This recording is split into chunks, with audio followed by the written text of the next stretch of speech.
बातमी आहे बीड लोकसभा मतदारसंघासंदर्भातली। बीडची जागा राष्ट्रवादी काँग्रेस शरदचंद्र पवार पक्ष लढणार अशी चर्चा रंगतेय।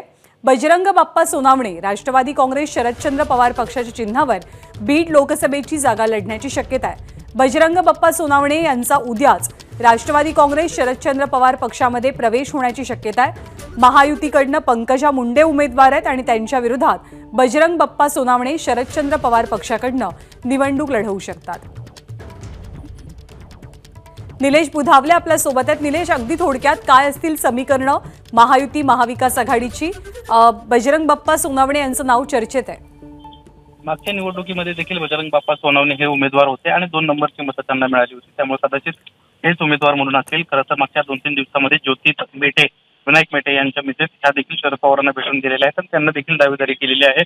मात्र अद्याप या संदर्भातला निर्णय झालेला नाहीये। सध्या तरी प्रवेश पार पडताना पाहायला मिळतो, त्यामुळे उमेदवारीची माळ कदाचित त्यांच्या गळ्यात पडण्याची शक्यता नाकारता येत नाही।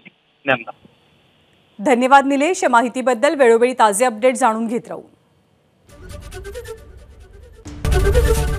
एबीपी माझा, उघडा डोळे बघा नीट।